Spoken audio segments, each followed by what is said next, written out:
Vector unitario lo vamos a representar mediante esta fórmula. El U de unitario con un techito es igual al vector partido en su magnitud. Por ejemplo, determinar el vector unitario en los siguientes ejemplos. El ejemplo A dice el vector U de coordenadas menos 6, menos 2. Este es un vector en R2, pues tiene componente X e Y. Primero calculamos la magnitud del vector.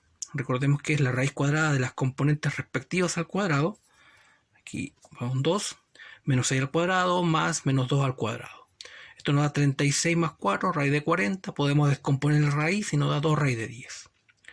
Por tanto, el vector unitario con techito va a ser igual al vector, en este caso la componente X, menos 6 partido en la magnitud, 2 raíz de 10, menos 2 partido en la misma magnitud, 2 raíz de 10. Podemos entonces determinar de esta manera el vector unitario. Aquí también podemos simplificar el 2 con el 6 y el 2 con el menos 2.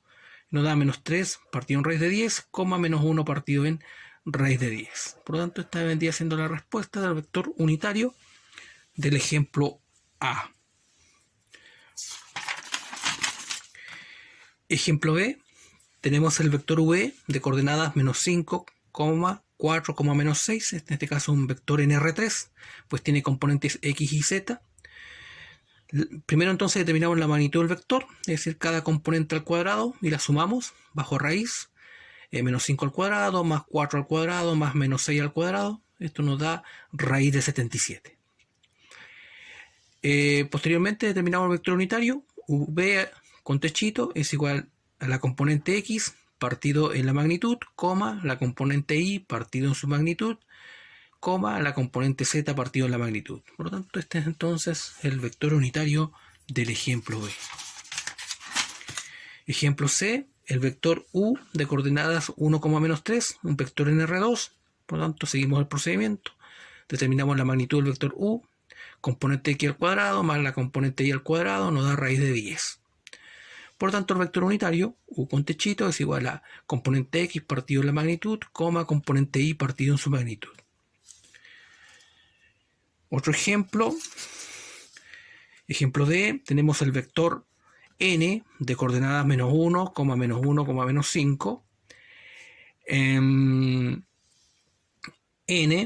determinamos la magnitud, menos 1 al cuadrado, más menos 1 al cuadrado, más menos 5 al cuadrado. Y sacamos la raíz, resolvemos la cantidad subradical y nos da 27. Aquí podemos descomponer la raíz, 3 raíz de 3, n. Entonces el vector unitario está compuesta de la componente X dividida en su magnitud, la componente Y dividida en su magnitud y la componente Z dividida en su magnitud. Este vendría siendo entonces la respuesta del vector unitario para el ejemplo D. Pues bien, mediante estos ejemplos entonces hemos definido cómo se determina un vector unitario.